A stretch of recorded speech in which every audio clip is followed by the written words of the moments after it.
This election surprised everybody. Okay, I'll just talk about myself. It really threw me for a loop. I was completely caught off guard.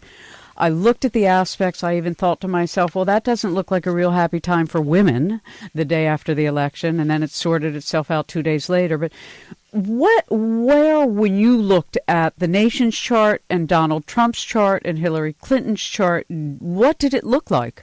Well, let me just say there's a number of things to look at in addition to those charts. So let me start. Can I start with the bigger picture? Please, absolutely. And then bring in their charts. Yes. Trump was actually in an extremely favorable time up until right after the election. It's not so favorable now. But one of the things that's been going on, and cycles don't happen in a vacuum. Like there's the larger cycles that go on in the world, and then there's how different people or different countries fit in them. But there's also different themes. And the theme of the Arab Spring is not over. Right. And Uranus and Pluto are planets that bring about dramatic change. Pluto has an erratic orbit, and it's in a sign for anywhere from like 12 to 20-something years. It went into Capricorn around 2008, and it will be there till 2024. The last time Pluto was in Capricorn was was the time frame up leading to the Revolutionary War and during the war. So it has a very long-term cycle. The Uranus went into Aries in 2010, and it will be there through 2018. These two planets bring about dramatic changes. They were conjoined in the 60s. They were in tension aspect in the 30s, and from the 30s it went to the 60s to the last few years. They've kind of separated now, but the results of that combination are not over, and that is upheaval. And I think that people may have looked at what was going on in the Mideast and said, oh, those terrible dictators deserve all this, which is not to say that's not true. However, they weren't looking. Those same planetary configurations were also going to affect the United States chart. Exactly. So, this time frame, it would have been impossible for things to stay the status quo. And I think that had a lot to do with Trump winning. In addition to the fact that his planetary cycles, again, up until the election, were extremely favorable. And if you can see what's going on now, I think his popularity has dropped dramatically in the last few weeks. Oh, I don't think he'll make it through a year. I thoroughly expect the man to get impeached. I don't think he's going to finish this term. Well, I don't either. I mean, I think it's like if ever there was a U.S. citizen in that post ripe for impeachment, before he even starts. He's just so dangerous a person because there's no self-management. There's an eclipse cycle that occurs every 18 years. Mm-hmm. And the last time that we were in this eclipse cycle was when the Republicans tried to impeach Clinton. Mm-hmm. That's interesting. What about his chart, though, is this sort of harmony with this Uranus, this sudden attack, and this, the way in which he uses the media to wage war against individuals. It doesn't matter who you are, whether you're a senator or an actress or a handicapped person, it doesn't matter. Well, let me just state up front from your listeners, and I'm from Cambridge, so I will try not to be prejudiced. Okay. But I think that that from Cambridge, Massachusetts, what reputation we have. Right. So, Trump, certain people gain more attention than others, whether it's favorable or unfavorable, and certain people are listened to more than others, and he has that type of chart. Now, whether that's stable is a different question. Is that from a Gemini perspective? What is it? No, at the time of day he was born, puts his sun, which is the sense of identity, in the career public sector of the chart. In like the 10th house or something? Yeah, okay, yes. I was trying to avoid using astrology terms, but yes. Well, that's all right. There are 12 folks, there's a wheel, and your chart when you're born, is made up of 12 different segments, and each of those segments are called houses, and each of those houses govern over different parts of your life. And the 10th house is like your career. It's almost like if you had a high noon at the top, at the midheaven, the top of your chart, so it would be one little orbit over, and that's your career. So back, though, to the Trump chart, and that he had a sun in, his sun is in his 10th house. Sun, Uranus, North Node conjunction, which means they're all in the same... Oh, that's interesting. So that's why he has such a terrible temper and such a mouth. He just spits off at the hip. It also puts him erratically in the public light. Mm-hmm. His sun, Uranus, and the node opposes Moon in Sagittarius. Oh, that's interesting. So in a sense, no matter what he would do, he would, quote, have a big mouth. Mm-hmm. Yeah, yeah. Or let's put it this way. The tendency would be to think and speak at the same time. Mm-hmm. In addition to that, he's got the very end of Leo rising. Yeah.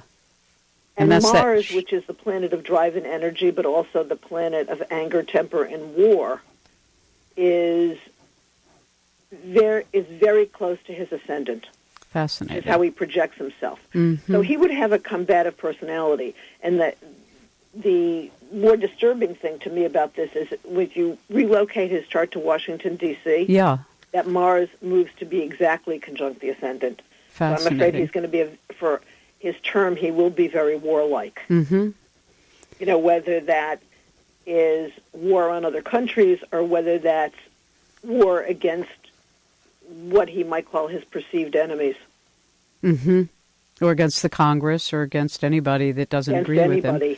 Yeah, it's a very... Are there any... And I didn't ask you this before the show, but, you know, these are sort of the tendencies of despots and dictators and fascists and people who really have no capacity to feel the impact of what they do because they're so wrapped up in themselves that they only see it as it affects them. That's what a narcissist is psychologically anyway.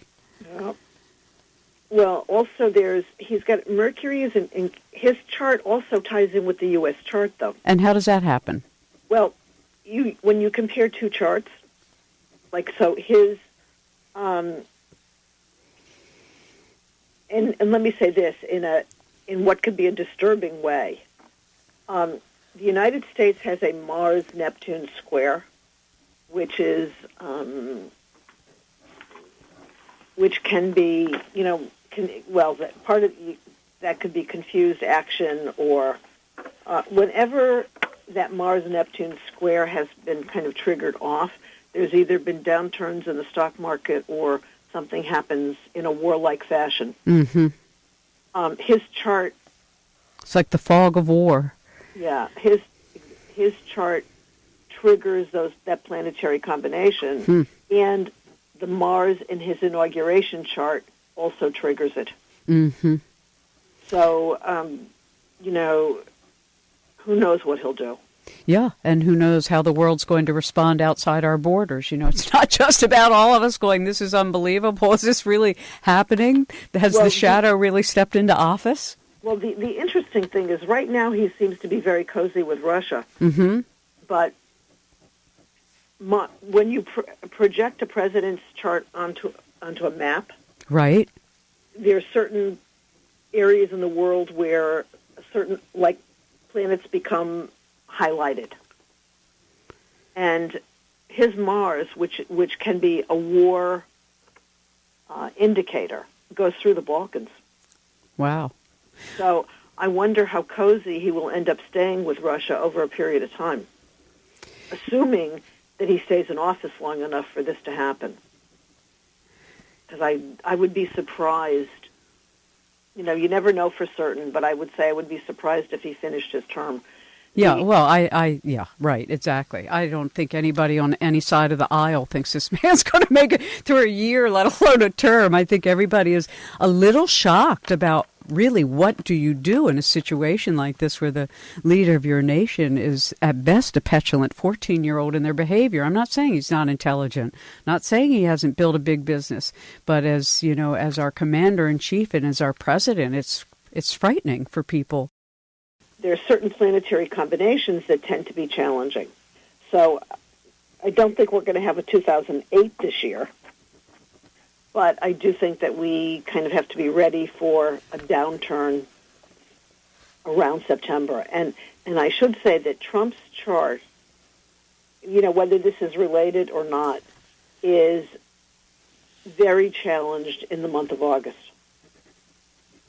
That's near his ascendant, that Leo ascendant also. There's an eclipse that occurs that conjoins his ascendant.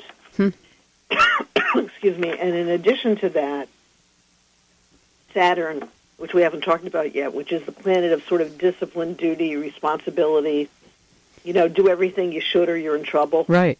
Structure. Mm-hmm. Saturn has started to trigger his chart after the election. Mm-hmm. And we can see within that now that his popularity has decreased and people are now taking seriously things that were problematic before that nobody paid attention to. Right. Like his businesses or everything. All of it is now like on the table, whereas before everybody was like, are you kidding? No, nobody cared before. Mm-hmm. But so that's going on now, but July, August, September, October, all of these things, Saturn is going to station, which means it comes to a standstill and stops. Sitting on his ascendant. Sitting on his moon. Oh, on his moon, even worse. Moon and opposite his sun. Wow. And so explain to somebody who's going, okay, Zoe, stop this. You two are having a personal conversation now. Okay, so Saturn on a moon, that would be like a mallet hitting your emotions. Yes, but the moon in one of the things about when a person becomes president, it's sort of like their chart takes on the connotation of a country chart. Sure. And in a country chart, the moon is the public. Mm-hmm.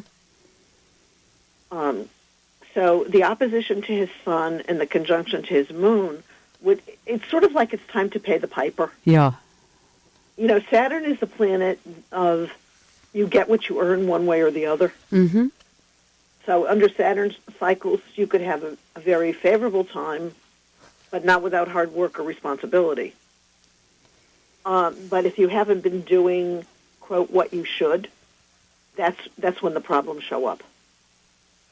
And so July, August, September, October are particularly challenging for him. Interesting. So you all heard it here first. No, but it really is true, that if the whole world would use astrology, there'd be things that really wouldn't be such a surprise, and we would understand better times if, God forbid, we have to wage war, when to do it so that there's least harm and optimal success. And, but we don't. And it just, I'm incredulous that still to this day, at this time in history, that we're not using astrology to our advantage for evolutionary growth. I mean, I'd like to look at it, but I don't do that anymore. I mean, someone like you would, you'd have the skills to look down the road and look at environmental changes and, what are critical times and what years can we turn things around and, what can we all be working on now? Well, the other thing that's going on is that the Pluto transits have also been triggering the United States chart. And in what ways? And Pluto has been making a tension aspect to the United States Saturn, and Saturn is structure. Where is our Saturn? In Libra. Saturn is, what a nice place to have Saturn. And it's like a fair judge. And you can look at this time frame as like a breakdown of the structure in terms of the country. Mm-hmm. And this has been going on through the election. Mm-hmm. So it didn't just start today. Right. And how long does this last? Well, Pluto actually has been triggering the United States chart for a number of years because it started with the Venus-Jupiter. Basically it started with all the recession stuff. Mm-hmm. And it's at the tail end now of triggering Saturn. But again, think of it like something happens, but the damage is still there. Yeah.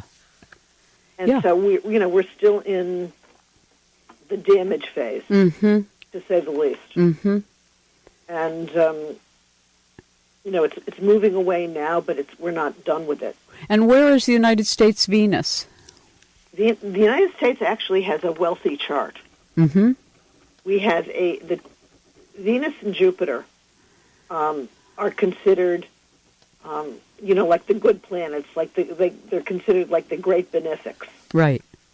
And Venus and Jupiter in the United States, and a Venus-Jupiter, when they're together, are considered like the best luck you could have. And the United States has a Venus-Jupiter-Sun conjunction, kind of wide, but Venus and Jupiter is close, in Cancer, Mm-hmm. which is, sort of our mothering of the Yeah, world. exactly. The home for all. How beautiful. And the moon in Aquarius, which to me, that image is like the Statue of Liberty. Right. The Aquarius being like open to all. Yeah. To all the differences. At least we have been. Mm-hmm. Yeah, right, exactly. Well, it's still our destiny, and it takes time sometimes to grow up. Unfortunately, sometimes it takes a lot of challenge also to know what's important and what you're not willing to let go of and what you're... So when you use astrology both for an individual who's making choices in their life, whether it's marriage or relocating or starting a business or leaving a business or whatever it is, you look at a person's, not only their natal chart, but the progress chart, meaning how it's changed into this time period. And so when you look at a candidate like you shared a little bit with us of President-elect Trump and the United States, you could see ahead that he's going to have quite some trouble on his hands in July, August, etc. Yeah, he's got trouble now. Saturn's actually opposing his sun this month. Saturn is? Yep, and it was exact yesterday. Interesting. So you can see, again, right after the election, these cycles started. Yeah. Unfortunately, I shouldn't say this, but unfortunately they didn't start before the election. Yeah, well, it's all cosmically kind of integrated.